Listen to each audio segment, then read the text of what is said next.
screen visible? And are you guys able to hear me properly? कोई आवाज़ में lag वगैरह तो नहीं है, कोई इको वगैरह तो नहीं है? चलो भाई ठीक है, मरजम ने कंफर्म कर दिया, मनीषा ने कंफर्म कर दिया। ओके चलो मान लेते हैं, बिस्मिल्लाह करते हैं फिर।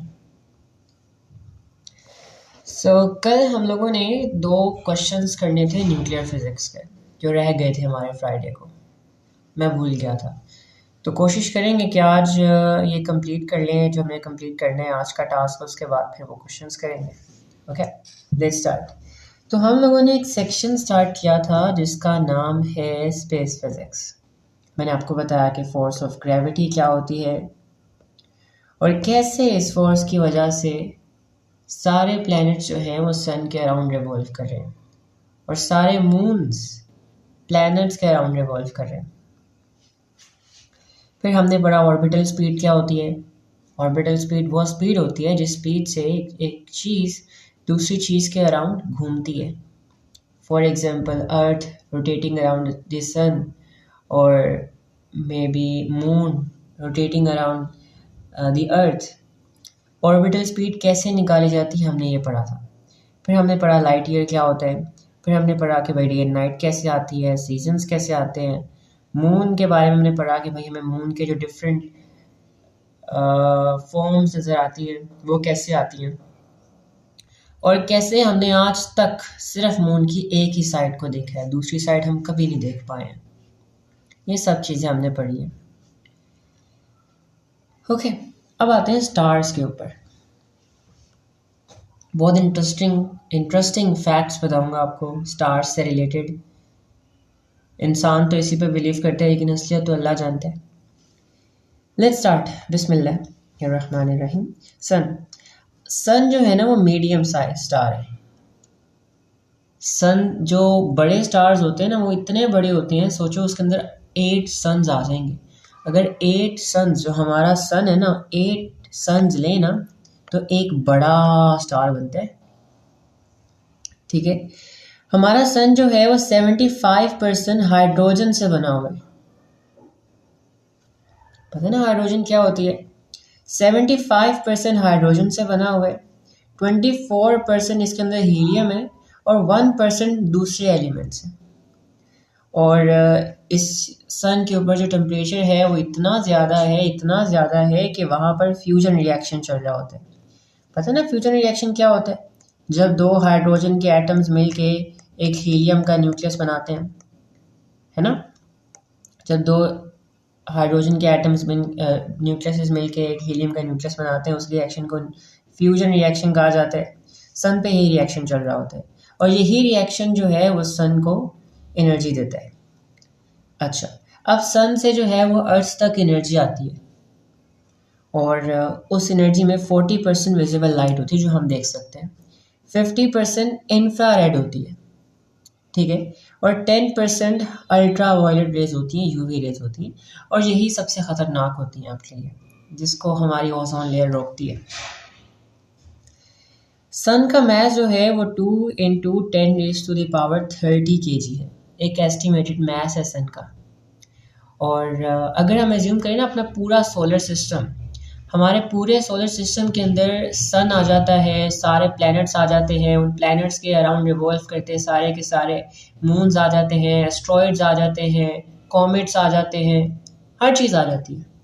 तो हमारे पूरे सोलर सिस्टम का 99.86% मैस है ना वो सन के पास है।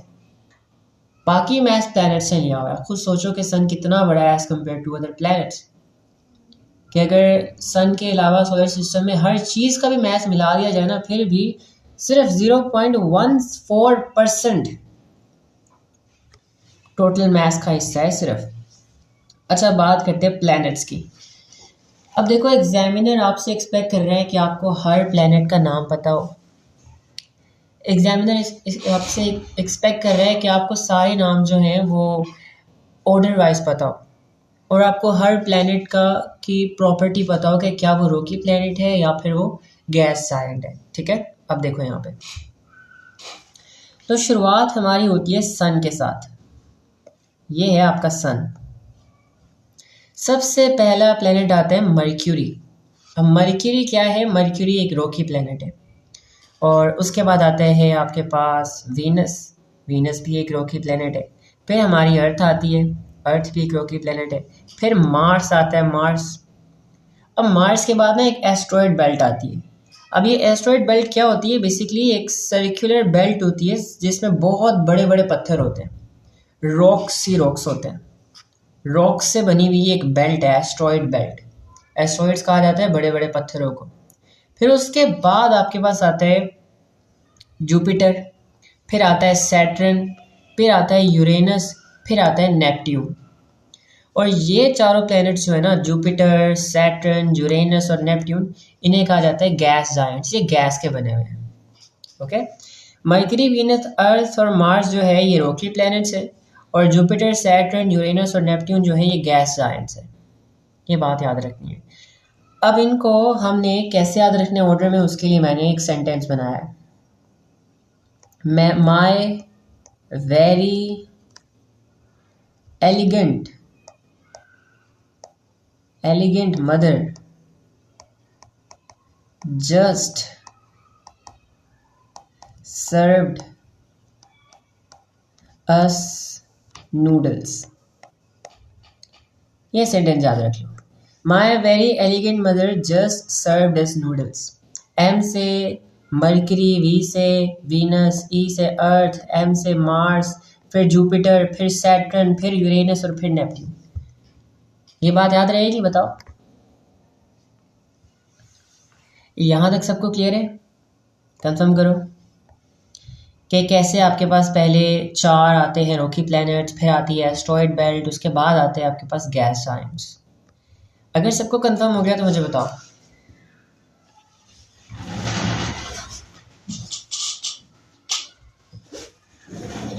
ओके, लेट्स से किस किस को कंफर्म हुआ है। Just a moment. सो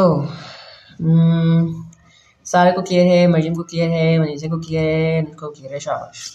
अब कॉमेट्स का नाम आपने सुना होगा।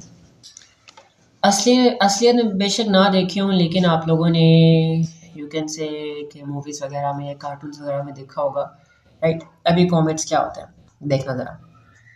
और जब कॉमेट गुजरता है तो हमें उसकी एक टेल सी नज़र आती है, वो क्या चीज़ होती है वो भी देखना। तो कॉमेट क्या होते हैं? बेसिकली गैस, रॉक्स और डस्ट के बने हुए होते हैं, बड़े बड़े गैस, रॉक्स और डस्ट का कॉम्बिनेशन होता है ये। और ये भी सन के अराउंड रिवॉल्व करता है। अनलाइक अदर प्लैनेट्स, जैसे जो दूसरे प्लैनेट्स होते हैं उनका नियरली सर्कुलर ऑर्बिट होता है ना, इसका ऑर्बिट बिल्कुल ही अजीबोगरीब होता है।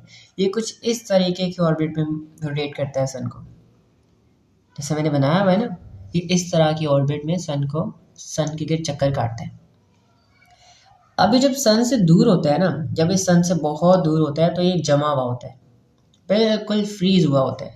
लेकिन जैसे जैसे सन के करीब आता है ये मेल्ट होता जाता है, ये मेल्ट होता जाता है। तो इसके अंदर जो गैस और डस्ट होती है ना वो मेल्ट होती है और एक टेल सी बनना शुरू हो जाती है। जब वो चीज़ें मेल्ट होती है ना तो उसके अंदर से निकलती हैं, उस वजह से हमें एक टेल नज़र आती है इसकी। जो क्लाउड की डस्ट इसके अंदर से निकलती है ना मेल्ट होके, उसकी वजह से हमें एक टेल नज़र आती है। और ये बिल्कुल सन को अपोज करती है।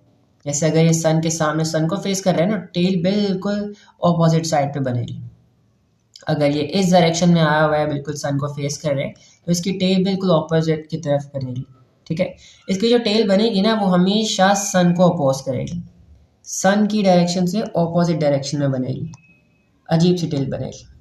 ठीक है, और एक और बात याद रखो, जैसे जैसे सन के करीब आएगा टेम्परेचर बढ़ता जाएगा, और जब टेम्परेचर बढ़ेगा तो ज़्यादा जल्दी मेल्ट करेगा, और जब ज़्यादा जल्दी मेल्ट करेगा तो ज़्यादा बड़ी टेल बनेगी। सन से दूर होगा टेल छोटी होती जाएगी, सन से दूर जाता जाएगा टेल जो है वो देखो छोटी होती जाएगी, और जब सन के करीब आएगा तो देखो टेल जो है इसकी बढ़ती जाएगी। समझ आया क्या चीज़ है? ये बेसिकली गैस, रॉक्स और डस्ट से मिलके बना होता है, जो कि जब सन से दूर जाता है तो फ्रीज हो जाता है, और जब करीब आता है तो मेल्ट होना शुरू हो जाता है, और जब मेल्ट होता है तो अपने पीछे से गैसेस डस्ट वगैरह निकालता है, उससे हमें इसकी टेल बनी हुई नज़र आती है। और जो डस्ट और जो टेल इसकी बनती है ना, वो हमेशा सन को अपोज करती है, हमेशा सन के ऑपोजिट डायरेक्शन में होगी ये tail. Is it clear? If so जल्दी से शाबाश चैट बॉक्स में क्लियर लिख दो जल्दी से। हमारा मेन एम ये है कि हम पहले इन कॉन्सेप्ट को अच्छी तरीके से समझ लें। ओके, सारे को समझ आ गया? ऑलराइट, बाकी सभी बताओ शाबाश, ठीक हो गया? Alright alright alright.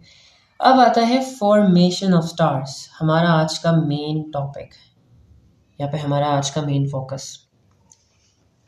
मैं आपको डिटेल में बताऊंगा, जितना आपके सिलेबस में है ना उससे थोड़ा सा ज़्यादा आपको बिल्कुल डिटेल में बताऊंगा, ताकि आपको समझ आए कि आखिर में भाई आपके स्टार्स बनते कैसे हैं।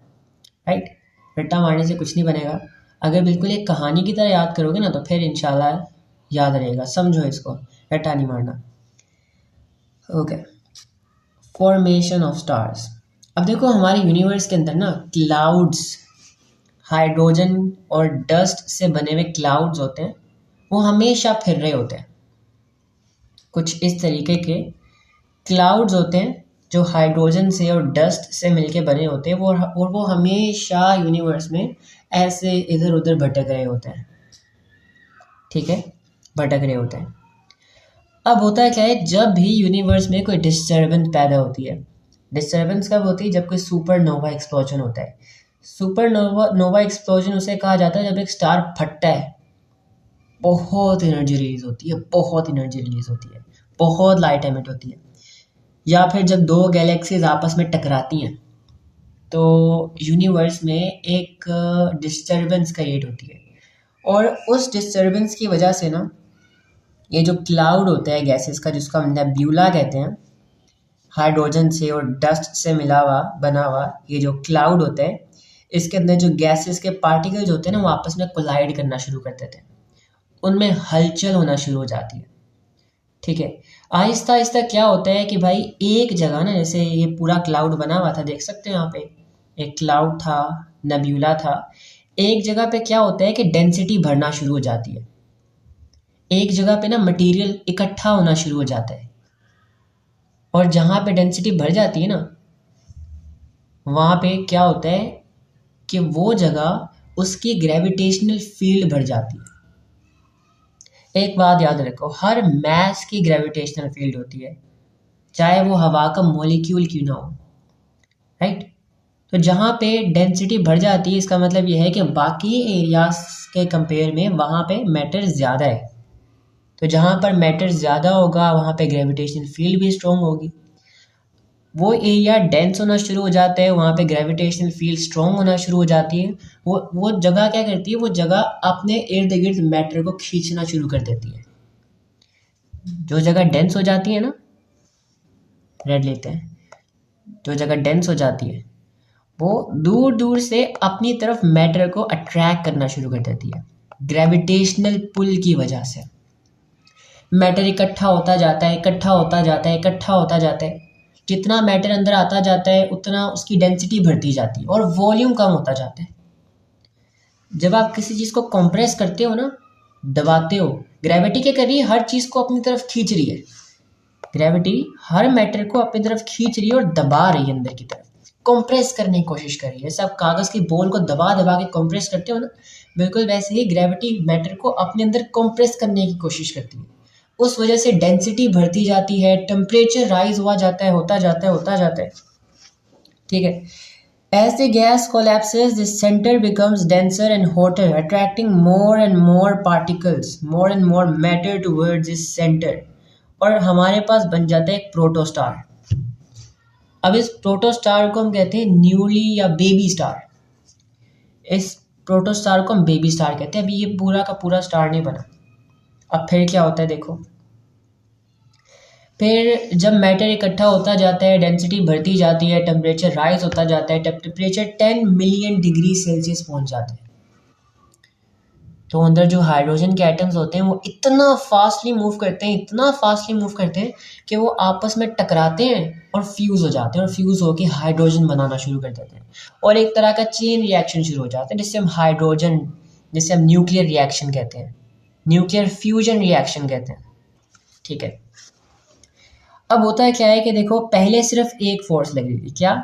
सेंटर में ग्रेविटेशनल फोर्स लग रही थी। ग्रेविटेशनल फोर्स मैटर को अपने अंदर खींच रही थी और कंप्रेस कर रही थी, राइट? और सेंटर जो है वो डेंसर होता जा रहा था। अब जो कोर था ना, कोर के अंदर एक रिएक्शन शुरू हो गया। इस कोर के अंदर जब 10 मिलियन डिग्री सेल्सियस टेम्परेचर पहुंचेगा तो इस कोर के अंदर फ्यूजन रिएक्शन शुरू हो जाएगा। हाइड्रोजन हाइड्रोजन मिलके हीलियम बनाना शुरू कर देंगे। तो वो जो रिएक्शन होगा बहुत एनर्जी प्रोड्यूस करेगा, और वो एनर्जी जो है वो क्या करेगी, वो इस कोर को आउटवर्ड्स पुश करेगी। वो जो एनर्जी न्यूक्लियर रिएक्शन से बनेगी ना, वो कोर को बाहर की तरफ पुश करेगी। ठीक है, ये कोर है आपका, वो कोर को बाहर की तरफ पुश करेगी।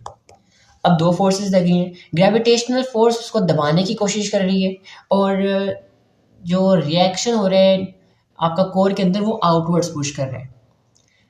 अब क्या होगा कि भाई आपका स्टार जो है वो एक्सपैंड करेगा, वो बड़ा होगा। ठीक है, तब तक बड़ा होगा जब तक ये दोनों फोर्सेस बैलेंस नहीं हो जाती। आउटवर्ड्स फोर्स जो है न्यूक्लियर फ्यूजन रिएक्शन की, और इनवर्ड फोर्स जो है ग्रेविटेशनल फोर्स की, वो जब बैलेंस हो जाएंगी तो आपके पास एक पक्का मैच्योर स्टार बन जाएगा। Okay, when the temperature reaches a certain amount, fusion reaction starts, और टेम्परेचर जो है वो 10 मिलियन डिग्री सेल्सियस तक पहुंचना चाहिए। Huge amount of energy is released. The energy pushes the core outwards. When the outward force due to fusion reaction and the inward force due to gravity gets balanced, a stable star is formed. बताओ, ये चीज़ समझ आई सबको कि कैसे star बनता है, कैसे proto star बनता है, बेबी स्टार बनता है, और कैसे फिर वो मेच्योर स्टार बनता है, कैसे वो एक स्टेबल स्टार बनता है। इफ इट इज क्लियर, जल्दी से चैट बॉक्स में क्लियर लिख दो, जल्दी जल्दी। एक स्विरलिंग क्लाउड होता है, घूमता हुआ डस्ट का और हाइड्रोजन गैस का क्लाउड होता है, राइट? और वो जब फिर रहा होता, जब कोई डिस्टर्बेंस पैदा होती है उसमें हलचल शुरू हो जाती है, कुछ एरिया डेंस हो जाते हैं।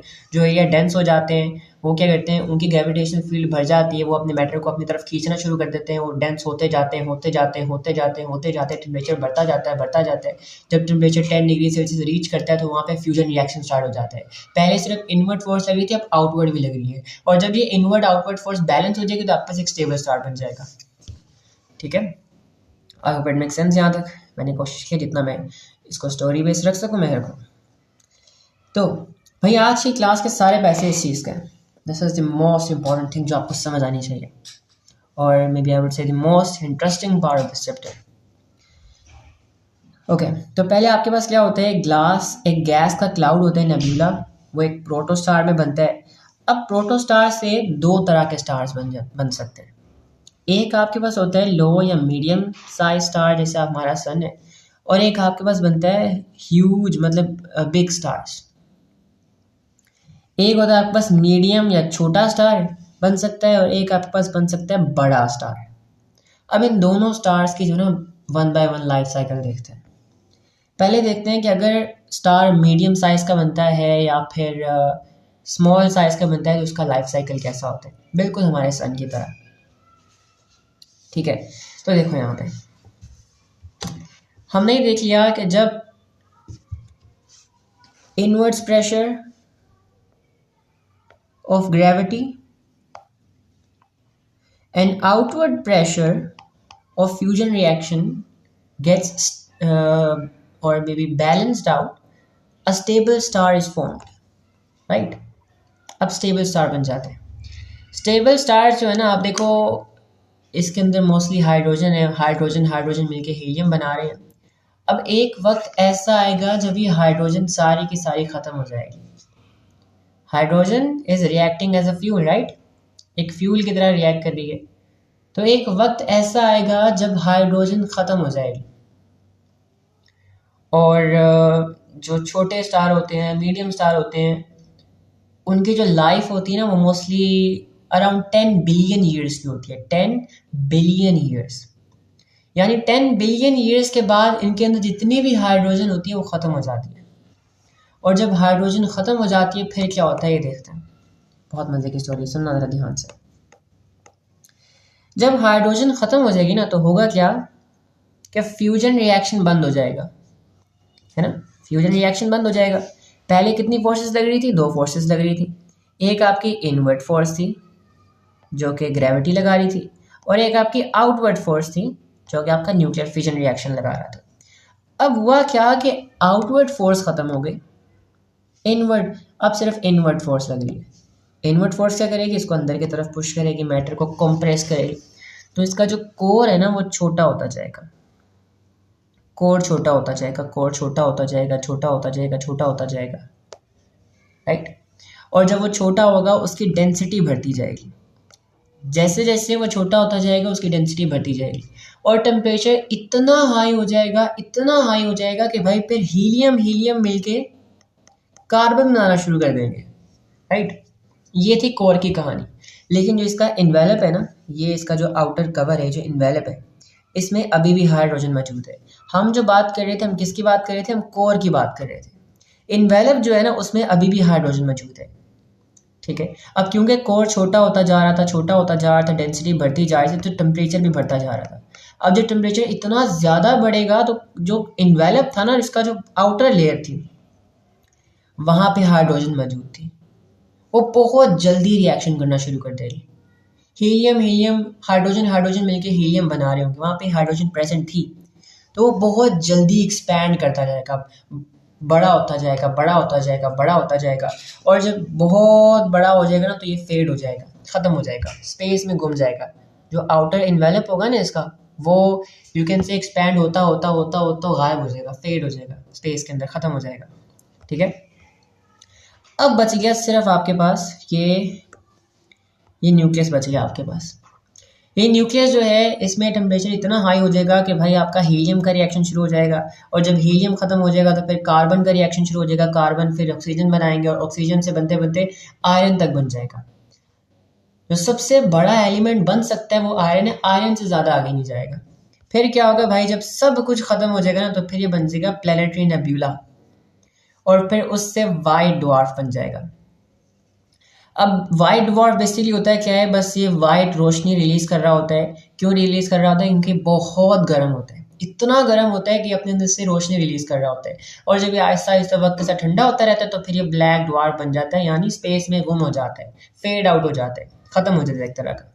तो क्या सबको समझ आया life cycle of a small star और अ मीडियम स्टार? कि जब हाइड्रोजन ख़त्म हो जाती है तो कोर के अंदर फ्यूजन रिएक्शन ख़त्म हो जाता है, कोर और छोटा होना शुरू हो जाता है, टेम्परेचर बढ़ना शुरू हो जाता है। तो इन्वेलप पे जो हाइड्रोजन होती है वो भाई एक्सपैंड होना शुरू हो जाती है, इन्वेलप बड़ा होता जाता है, बड़ा होता जाता है और एक रेड जायंट बन जाता है।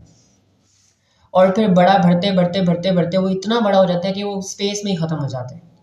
और सिर्फ आपके पास बचता है, फिर आपके पास सिर्फ कोर बचता है, कोर।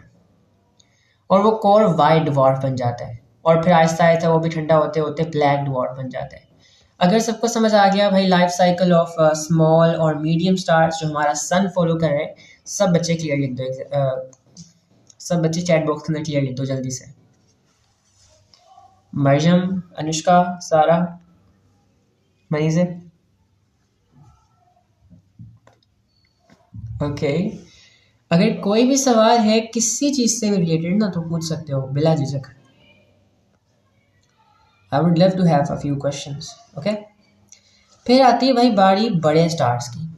बड़े स्टार्स जो होते हैं वो इतने बड़े होते हैं कि हमारे सन से 8 टाइम्स बड़े हो सकते हैं, इतने बड़े स्टार्स होते हैं। हमारा सन तो बहुत छोटा है अभी, सन से बहुत बड़े बड़े स्टार्स होते हैं। तो देखो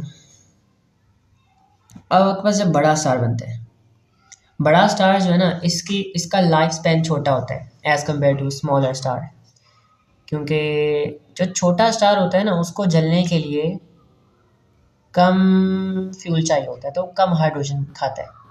लेकिन बड़ा स्टार क्योंकि इसका मास बहुत ज़्यादा है, 8 टाइम्स ज़्यादा है सन से, छोटे स्टार से, तो ये जल्दी जल्दी हाइड्रोजन खाएगा, अपना फ्यूल जल्दी जल्दी खाएगा।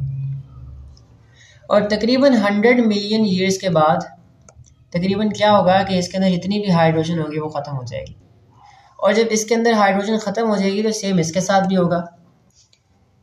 अच्छा, एक और बात याद रखो, एक और बात याद रखो, जो आपके छोटे या फिर मीडियम साइज स्टार होते हैं ना, वो ऑरेंज कलर के होते हैं, ऑरेंज कलर के होते हैं या फिर येलो कलर के होते हैं। और जो आपके बड़े स्टार्स होते हैं वो मोस्टली ब्लू कलर्स के होते हैं या वाइट कलर के होते हैं। ठीक है, ब्लू या वाइट कलर के होते हैं। अब होता है क्या है, देखो कि जब इसके अंदर भी आपको पता है दो फोर्सेस लग रही हैं, एक इनवर्ड फोर्स लग रही है जो कि ग्रेविटी लगा रही है, राइट, ग्रेविटी लगा रही है, और एक आउटवर्ड फोर्स लग रही है जो कि आपका फ्यूजन रिएक्शन लगा रहा है। अब जब 100 मिलियन ईयर्स के बाद इसके अंदर वाली जो हाइड्रोजन है वो ख़त्म हो जाएगी तो होगा क्या, कोर छोटा हो जाएगा, क्योंकि आउटवर्ड फोर्स ख़त्म हो गई। जब आउटवर्ड फोर्स ख़त्म हो जाएगी तो आपका कोर भी ख़त्म हो जाएगा और कोर छोटा होना, श्रिंक होना शुरू हो जाएगा। ठीक है, कोर जो है वो श्रिंक होना शुरू हो जाएगा, लेकिन जो आउटर इन्वेलप होगा वो बड़ा होता जाएगा। आउटर इन्वेलप क्यों बड़ा होगा, इन्वेलप पे अभी भी हाइड्रोजन मौजूद थी, इन्वेलप पे अभी भी हाइड्रोजन मौजूद थी, क्योंकि टेम्परेचर बढ़ता जाएगा कोर के श्रिंक होने की वजह से, तो आउटर इन्वेलप पे जिस रेट से हाइड्रोजन हीलियम बढ़ रही थी वो बढ़ती जाएगी। अब जल्दी जल्दी हाइड्रोजन जो है हाइड्रोजन के साथ मिलकर हीलियम बनाएगा और जल्दी जल्दी हाइड्रोजन खत्म होती जाएगी और आपके पास एक रेड सुपर जायंट बनेगा, एक red super giant full red colour का।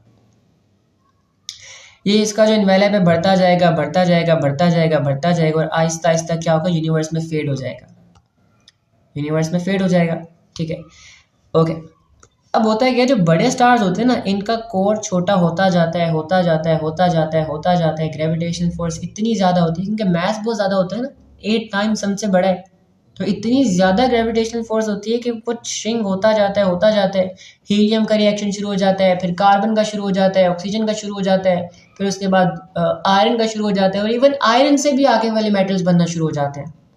फिर होता है बहुत बड़ा धमाका, बहुत बड़ा धमाका होता है, उसे कहा जाता है सुपरनोवा एक्सप्लोजन।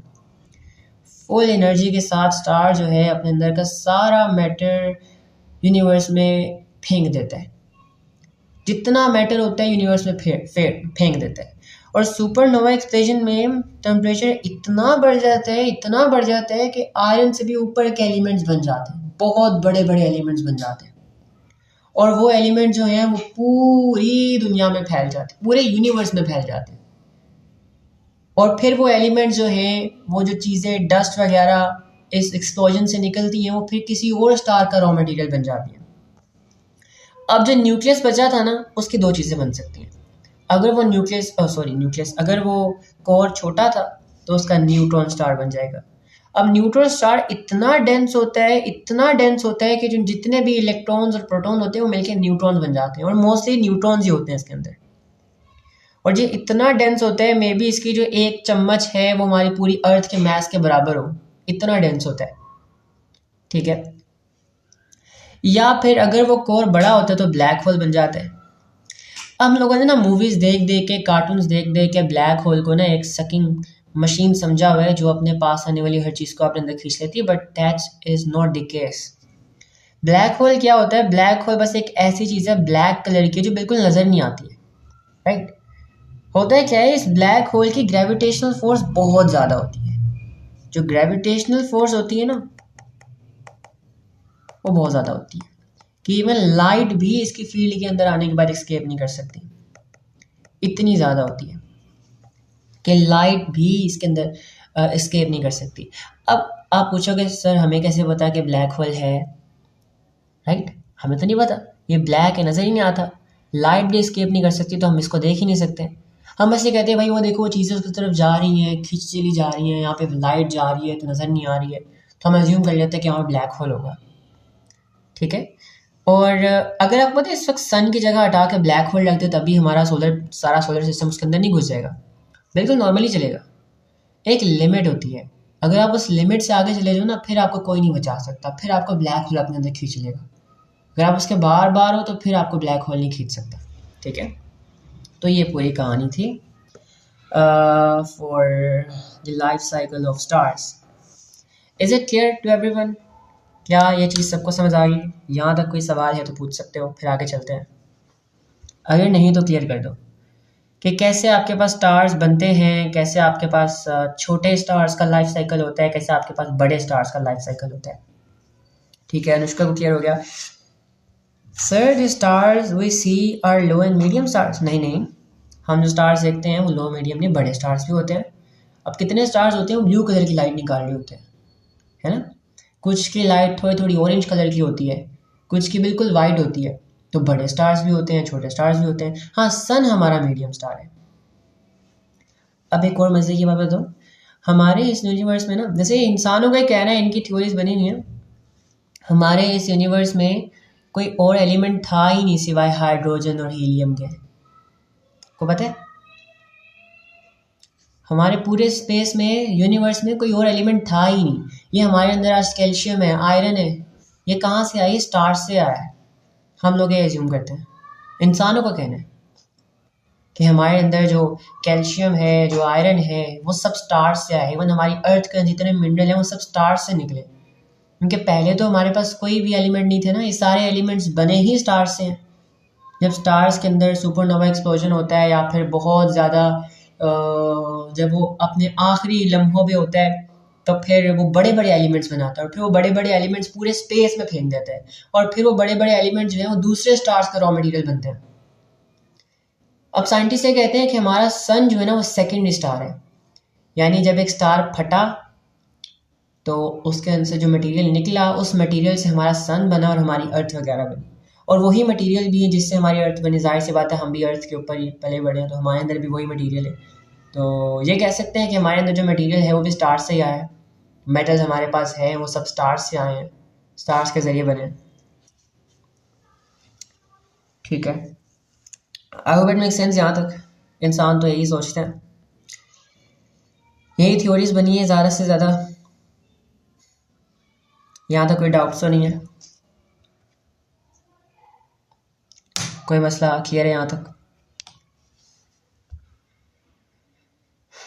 चलो ठीक हो गया, कोई क्वेश्चंस नहीं है, बिल्कुल क्लियर हो गया सारा। ओके, अब आगे आपके पास ना एक चीज़ आती है ब्लू शिफ्ट और रेड शिफ्ट, फिर डॉपलर इफेक्ट आता है। और मैं ये सोच रहा हूँ कि एक दिन में, क्योंकि इसमें मोस्टली थ्योरी है, थ्योरी आती है, सारी थ्योरी है, बस वो छोटी सी ऊपर कैलकुलेशन थी ऑर्बिटल स्पीड की, एंड बस ऑर्बिटल स्पीड की कैलकुलेशन थी, और कुछ नहीं है इसके अंदर। है थ्योरी है, अगर मैं बहुत ज़्यादा थ्योरी आपको याद करवा दी ना, फिर आप सारी भूल जाओगे। तो अब जो है ना,